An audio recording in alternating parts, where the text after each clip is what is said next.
Minasan, konbanwa, eu sou o Vitor e esse é o canal da Online Vistos, da agência que tem como missão levar você para o Japão. Se você está chegando pela primeira vez, seja muito bem-vindo, muito obrigado pela audiência e fique conosco até o final desse vídeo, porque esses vídeos que nós fazemos têm a intenção de trazer análises e notícias das coisas mais importantes sobre o Japão, né? Desde a questão política, cultural, né? De vários pontos de vista, para te ajudar tanto no seu embarque para o Japão, na sua ida para o Japão, quanto na sua própria vida no Japão. Não vou pedir para você deixar o seu like, não vou pedir também para você se inscrever, só vou pedir para você fazer isso depois que você assistir o vídeo. E se você gostar, obviamente, por favor, deixe seu like, inscreva-se no canal, porque você vai ter sempre, todas as semanas vai ter um vídeo. Normalmente sai na sexta-feira, esse vídeo saiu no sábado por contratempos que nós tivemos, mas, né, sempre na sexta-feira um assunto relevante sobre o Japão. E o assunto de hoje é um ano da guerra da Ucrânia e da Rússia. Na verdade, da invasão russa à Ucrânia, né? Vamos falar as palavras da maneira certa, né? Vamos colocar as termos da maneira certa, que é uma invasão. Foi uma invasão da Rússia à Ucrânia, né? Bom, já deixa seu comentário aí, o que você acha sobre essa questão da guerra, o que você acha. E a pergunta, né, por que eu estou falando de Ucrânia e Rússia se o nosso assunto aqui é o Japão? A gente vai tratar de como esta guerra ela impacta no Japão, né, porque existe um impacto, né, e como toda a guerra, né, principalmente nesse mundo globalizado que nós estamos, toda a guerra, por mais longe que seja, né, ela sempre impacta em todas as nações do mundo, né? A guerra pode estar num continente distante, no caso está na Europa, né? Na Europa do Leste, mas impacta no mundo inteiro, né? Por exemplo, né, o que mais impactou no Japão, né, que mais impactou também em todas as economias globais, é a questão da energia, a questão do petróleo, a questão do gás, né? Isso foi algo que impactou muito, porque o Japão ele é um dos grandes compradores do gás russo. Aliás, a Rússia é o maior produtor de gás do mundo, né? Tem a maior empresa de gás do mundo, a Gazprom, né? Você que assiste Champions League já viu, né, em alguns uniformes escrito lá Gazprom, né, Schalke 04, enfim, vários times com esta empresa patrocinada, uma empresa russa de gás, né, da qual exporta gás tanto para a Europa quanto para o Japão, né? E por conta, né, da invasão russa, houve as sanções do G7, né, o grupo dos 7 países mais ricos do mundo, fez uma sanção e o Japão está dentro desse G7, então não poderia, em tese, comprar gás russo. Eles estão comprando ainda porque tem um negócio lá, existe uma jogadinha aí do Japão para conseguir o gás russo, mas de qualquer forma o Japão teve que procurar outras fontes para suprir essa questão do gás. O Japão, né, ele usa basicamente óleo, carvão e gás, né, em sua matriz energética. Então, foi algo bastante importante, né? Teve a questão também, né, que impactou isso daí. O Japão ele teve que procurar a Malásia, né? Ele já comprava gás liquefeito na Malásia, mas teve que comprar mais gás e competir com a Europa, porque a Europa também, por conta das sanções, o gás que ia para a Europa, o gás russo que ia para a Europa, começou a não ir, e aí eles foram comprar da Malásia, o que aumentou o preço. E aumentando o preço da energia, aumenta o preço de tudo, basicamente, porque tudo, hoje no nosso mundo moderno, tudo é base de energia. Então, desde comida, remédio, a qualquer coisa, né, transporte, tudo aumentou. E o Japão, né, um país que não está acostumado com qualquer tipo de inflação, aliás, o Japão está acostumado com deflação, né, é um outro problema que eu pretendo tratar mais para frente. O Japão, o custo de vida do Japão está aumentando. Então, né, tomando isso, tem outras questões também que envolvem o Japão. Resolvi fazer esse vídeo, né, já que nós estamos aí há um ano, né, com esta guerra que deveria ter durado, segundo a velha mídia, segundo o Putin, segundo até os líderes ocidentais, deveria ter durado apenas alguns dias. Já estamos aí. Né? Como diz Nelson Rodrigues, faltou combinar com os ucranianos, né? Essa questão do tempo da guerra. Bom, vamos por tópicos. Vamos começar pelo começo, né? Como a gente sempre faz aqui. Por que o Putin invadiu a Ucrânia, né? Por que será que o Putin invadiu a Ucrânia? Bom, o Putin ele é um agente da KGB, né? Para quem não sabe, a KGB era a Polícia Secreta de Inteligência da União Soviética, né? Eu tô colocando que ele é agente porque você fala, mas a KGB não existe mais, então ele é um ex-agente. Não existe ex-agente da KGB, é a mesma coisa que não existe ex-mafioso, né? Da mesma forma, não existe. Então, ele é um agente da KGB ainda, que chegou à presidência da Rússia. Naturalmente, então, ele é um comunista, né? Não tem como não dizer, né? Alguns dizem que ele é conservador de direita, mas não é. Ele é um comunista, de fato. Então, um dos grandes sonhos do Putin, se não o maior deles, é resgatar a glória da antiga Rússia e os territórios da União Soviética, né? O que é a antiga Rússia? A antiga Rússia é o antigo Império Russo, né? Que chamava Rus, né? Tanto que quando Kiev foi criada, né, a Ucrânia, chamava-se Rus de Kiev, né? Então a cidade chamava Rus de Kiev, e aí ela foi se expandindo para Moscou, lá para o leste, até chegar, né, quase no Japão, né? Basicamente a Rússia e o Japão fazem divisas, né? É claro que é marítima, mas fazem, né? Tanto que já houveram batalhas, né? A guerra russo-japonesa, que a gente já tratou aqui no canal. Então, né, a Rússia tomou todo esse território e virou o grande Império Russo, né? E ele quer restaurar isso daí e também resgatar os territórios da ex-União Soviética. E aí ele começa pela Ucrânia. Não é a primeira vez que o Putin invade a Ucrânia. Ele invadiu a Ucrânia em 2014 pela Crimeia. Aliás, é um local que ainda está sob poder russo, né? A Crimeia ele fica no nordeste da Ucrânia, né? E muitos na época, né, em 2014, muitos falavam que ele só invadiu por conta do gás, né? Porque é onde passa o gasoduto para a Europa e tal, para que não tivesse nenhum problema, né? Porque a Ucrânia, desde o fim da União Soviética, por óbvio, é um país que não tem muita aliança com a Rússia, né? Por tudo que a Rússia, né, os russos fizeram com os ucranianos, né? Tem até uma história do Holodomor, né? Que é algo que, se vocês quiserem, eu posso tratar isso de mais detalhes mais pra frente, onde morreram 6 milhões de ucranianos.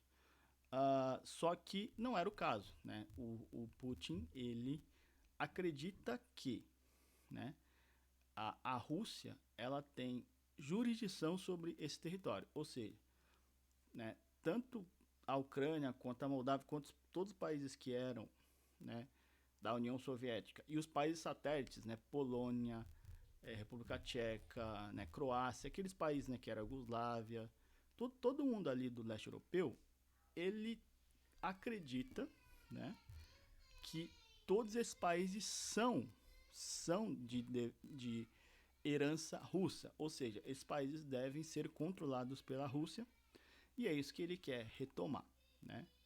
Então, o intuito do Sr. Putin não é um intuito econômico, né? Não é apenas um intuito imperialista, é um intuito, assim, é como se fosse uma vocação da nação, da Rússia, dos russos, de controlar essa parte. Então, não é um negócio muito fácil para você negociar isso daí, né?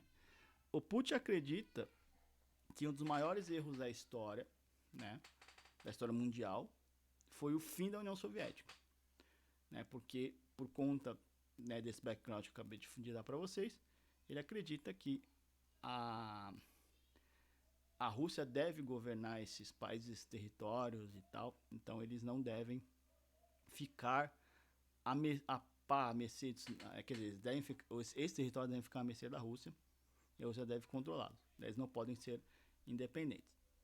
Então, ele diz que a Rússia deve controlar a Eurásia, que basicamente compreende, segundo ele, segundo Dugin, né, que é o seu ideólogo, chega, da Alemanha Oriental até basicamente o Japão, né? Passando ali por cima da Turquia, Índia, né? China, Mongólia, né? Tirando esses territórios, tudo ali deveria ser controlado pela Rússia, e a Rússia a partir dali dominando basicamente o mundo inteiro, né? Então, essa é a ideia do Vladimir Putin para que uh, o porquê que ele está invadindo a Ucrânia, né?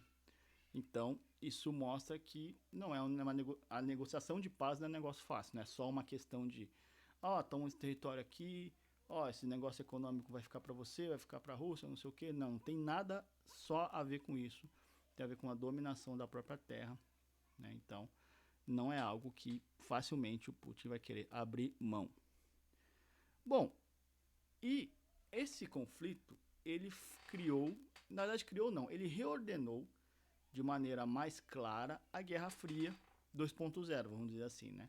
Tivemos a Primeira Guerra Fria, que foi desde do final da Segunda Guerra Mundial, 1945, até 1989, 90, 91, né? O fim da União Soviética, de fato, foi em 91, que tinha, né, o bloco americano e o bloco russo, né? O bloco capitalista e o bloco socialista.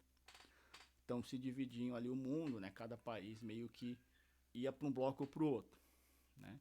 O Brasil chegou a dançar os dois blocos, enfim, o Brasil é um Brasil, enfim.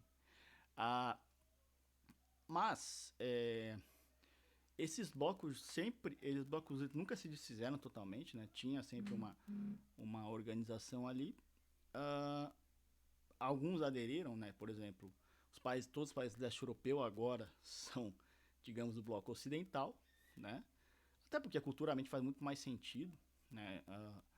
Antes da Primeira Guerra Mundial, por exemplo, você tinha o Império Austro-Húngaro, né, que saía da Áustria, saía da Alemanha, da Áustria, ia por toda aquela parte do leste europeu, basicamente era um império só, que era o Austro-Húngaro, que foi um dos impérios mais importantes, né, da história mundial, né, que é bem interessante a história do Império Austro-Húngaro, culturalmente falando, né, de riquezas arquitetônicas e tal, é um dos maiores impérios da história.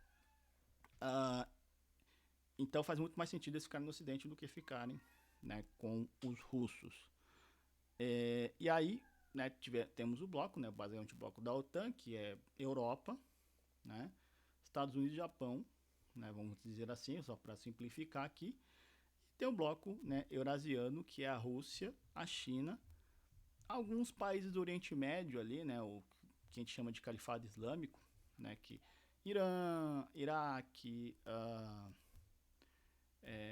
basicamente a Palestina, né, a tal da Palestina.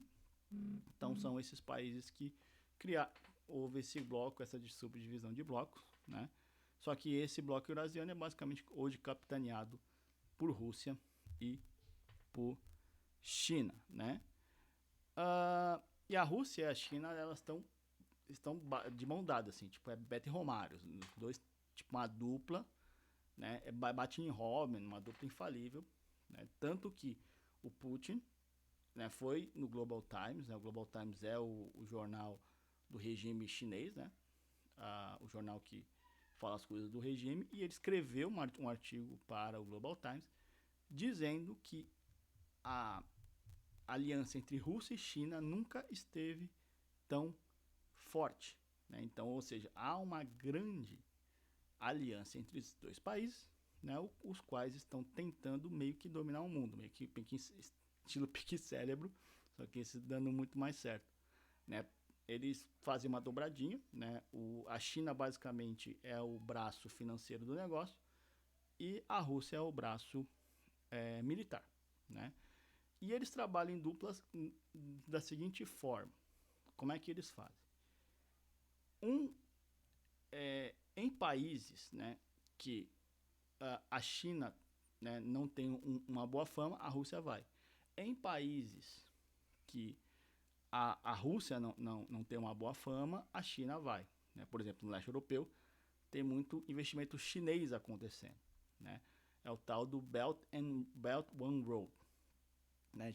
Eu já falei disso no vídeo passado, sobre a guerra entre China e Japão, né? Eu já falei do Belt and Road. Então, esse plano chinês está acontecendo muito ali no leste europeu, por exemplo.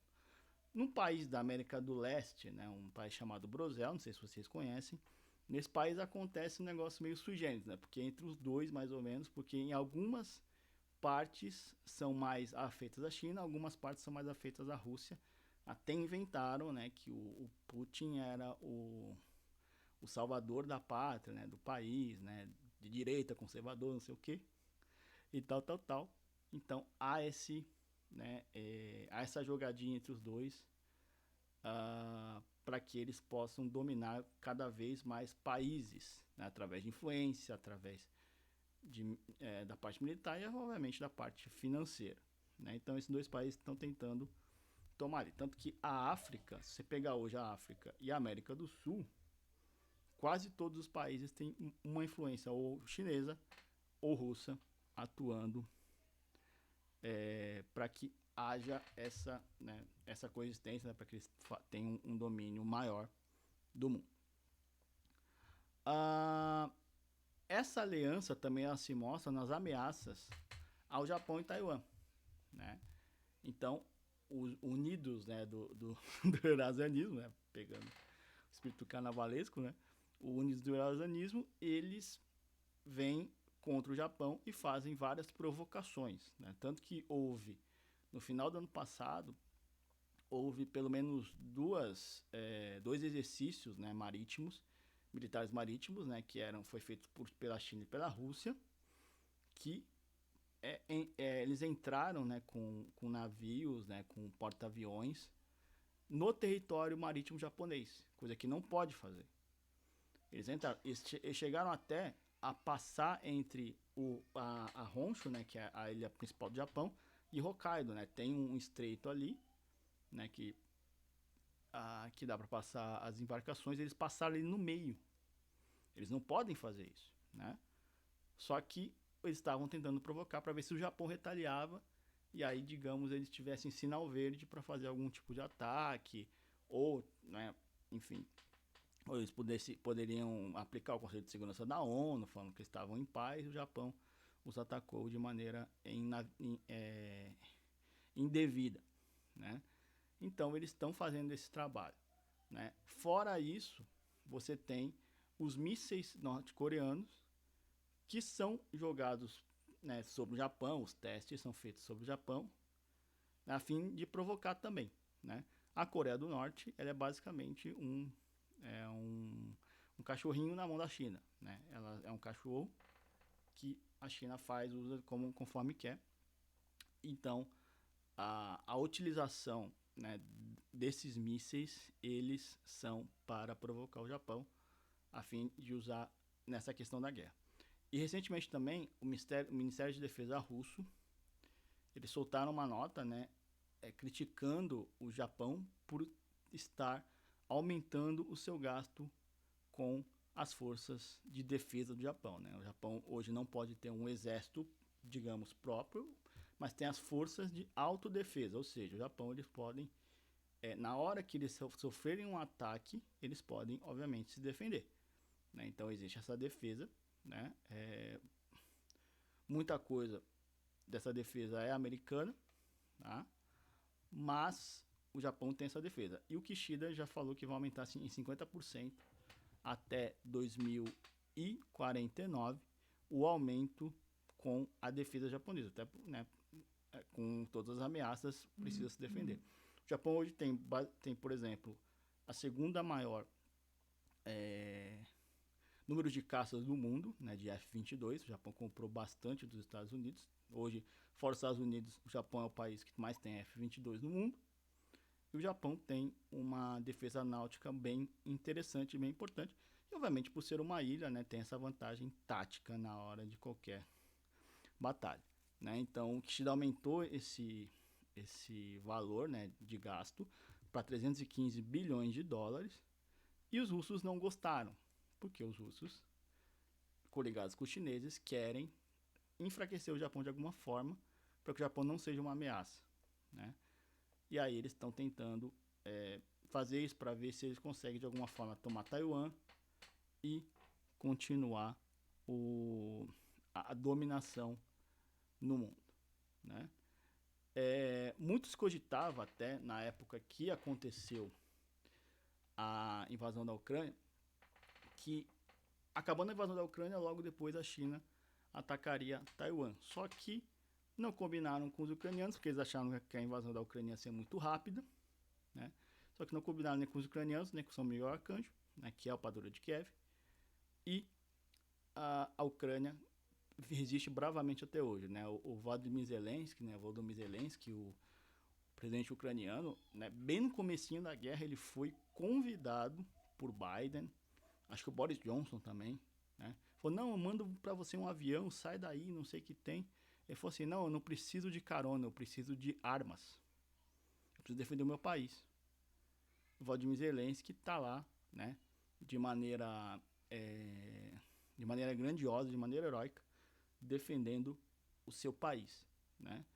E os ucranianos, obviamente, estão ali se defendendo porque eles sabem que se a Rússia tomar, eles vão voltar a basicamente os mesmos estados que eles tinham na União Soviética e que não era nada bom, basicamente escravos dos russos. Então, tinha toda essa narrativa, né? Tanto que o Putin ele não invadiu a Ucrânia quando ele tinha programado, porque tinha as Olimpíadas de Inverno em Pequim. Até o Putin ele foi à abertura dos jogos, né, no fevereiro de 2022, e atrasou em basicamente um mês, né, para o final do mês, porque isso foi no começo do mês, em um mês, para que os jogos acontecessem sem problema nenhum, os jogos de inverno, porque todos os Jogos Olímpicos, minha gente, são questões políticas, é bem propagandista, né, de vários regimes.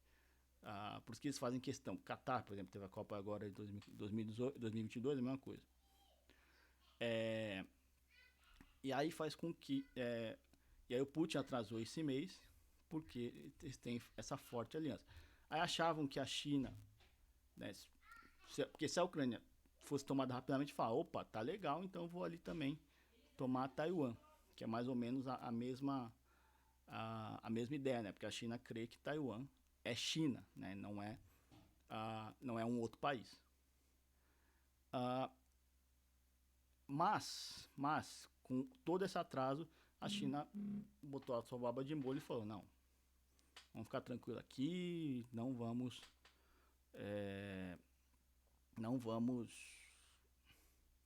ir para cima, mas vamos ficar, né, obviamente, provocando, né? O que eles fazem? Eles entram no espaço aéreo taiwanês, dão uma voltinha, voltam, né? Também entram no mar taiwanês. Mesma coisa que está falando com o Japão. São provocações, provocações, provocações, até que, sei lá, alguém dê um tiro, né? Atinja alguma nave, atinja algum avião e aí possa, né, ter, digamos, uma abertura, né, para que haja um conflito bélico inteiro.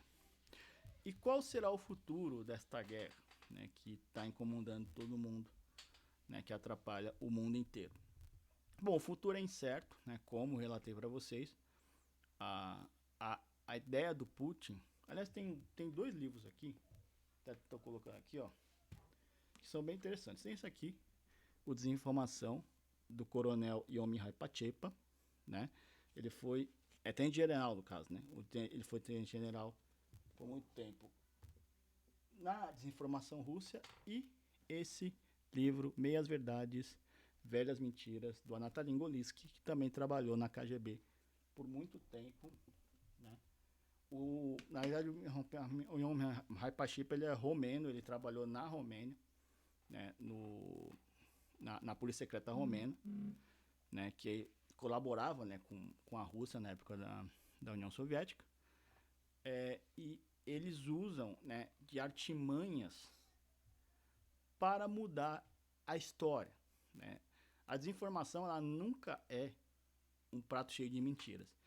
Ele é um caldeirão de mentiras com alguns pontos de verdade, o qual você olha uma verdade e fala, não, isso aqui é verdade, e você acaba engolindo toda a sopa, né, quando você quer acreditar naquilo ali. Então, tem que ser separado. Então, tanto a desinformação quanto as meias verdades, velhas mentiras, elas servem para isso. É tipo para dar uma lustrada em algumas ações, né?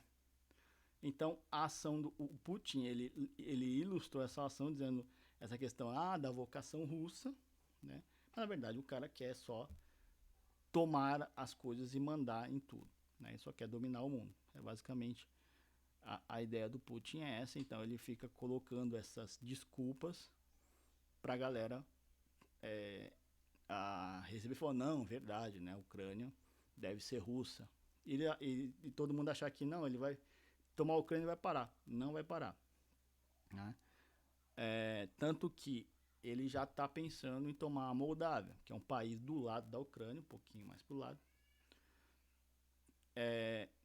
Como a gente sabe disso, né? Ele teve um decreto de 2012 que a Rússia, ela um decreto que dizia que a Moldávia era um país realmente livre, era um país reconhecendo o país, o decreto que reconhecia a Moldávia como país. Nessa semana ele revogou esse decreto. Então, para a Rússia, a Moldávia não é mais um país independente, né? O qual me mostra que ele tem a intenção de invadir a Moldávia também. Então, a busca pela paz não vai ser fácil. Tem um presidente de um país chamado Brosel, né, da América do Leste, né, segundo a imprensa desse país. Esse presidente ele irá para a China agora no dia 28 e vai ter reunião com Xi Jinping e parece que vai levar um tratado de paz. Não, acho que não vai dar muito certo, mas, né?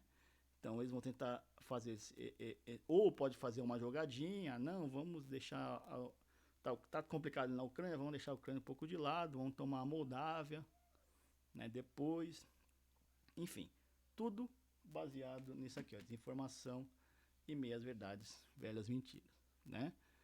Ah, a China vai continuar apoiando a Rússia, obviamente, né? Mesmo que em muitos casos, por exemplo, quando teve o Conselho de Segurança da ONU, a China ficou neutra. Tá todo mundo falando, tipo, não, invasão não pode acontecer, não pode acontecer. A China ficou neutra, né? Tipo assim, olha, não vou me expor aqui, mas tô apoiando vocês, né?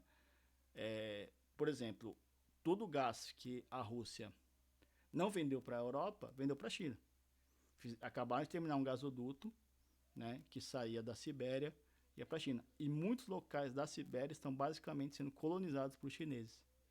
Então, existe uma união muito grande ali e, obviamente, a China e a Rússia vão continuar se apoiando mutuamente para ameaçar o Japão, para ameaçar a Ucrânia e para tentar cada vez mais aumentar o seu território e a sua influência no mundo inteiro. O Japão, ele tá com uma boa defesa desde o governo Abe, desde o primeiro governo Abe, né? Isso aconteceu há quase 20 anos. O Japão começou a reestruturar a sua defesa. Estão pensando até em acabar com o artigo número 9, que o artigo número 9 da Constituição, que foi feita logo depois da rendição da Segunda Guerra, ele diz que o Japão não pode ter exército. É esse artigo. Eles querem ou anular esse artigo de uma vez, ou criar uma maneira do Japão poder ter exército, né? Então, basicamente, é o que eu tinha para falar. Só uma coisa no final, que é muito importante dizer. Por enquanto, eu não creio que o Japão entre em guerra, né? Isso é importante dizer, porque provavelmente as empresas vão continuar contratando, provavelmente você vai poder continuar indo para o Japão, né? Você vai poder continuar tendo emprego, você que está no Japão vai continuar trabalhando, né? O Japão está crescendo, está voltando a crescer economicamente, né? Existe um mundo pós-pandemia aí que as coisas estão voltando a ficar nos eixos. Então, fique tranquilo por enquanto, né? Só realmente se escalar uma terceira guerra mundial, aí não tem jeito, aí o mundo inteiro vai entrar em conflito. Mas, por enquanto, eu creio que o conflito vai ficar muito na narrativa, né? Tipo, olha, nós vamos atacar, não sei o que, nós temos bomba atômica, tal, vai ficar muito na narrativa. Não vai ser um conflito aberto como uma guerra mundial. Então, fique tranquilo quanto a isso, né? Porque você vai continuar podendo trabalhar no Japão sem maiores problemas, né? Então, deixe seu comentário, o que você achou, né? Se você teve alguma dúvida, o que você achou também. Se você discorda de mim, por favor, coloque aí nos seus comentários, né? Vamos bater um papo aqui. Também, né, nos siga nas nossas redes sociais, né? Online.vistos no Instagram e online vistos no Facebook. Lá também tem história todo dia, eu abro caixinha de perguntas, né? Você pode conversar comigo e a gente vai poder, né, bater um papo legal, né? Se você discorda de mim, por favor, venha e fale. Se você concorda também comigo, por favor, se você tem alguma dúvida, eu estou aqui para te esclarecer, né? Se você não é inscrito no canal, se inscreva, deixe o seu like aí no vídeo, que nos ajuda bastante a chegar a outras pessoas. E se você gostou de fato e quer recomendar esse vídeo para outras pessoas, por favor, compartilhe, né, e mande para outras pessoas. Gente, muito obrigado e matá!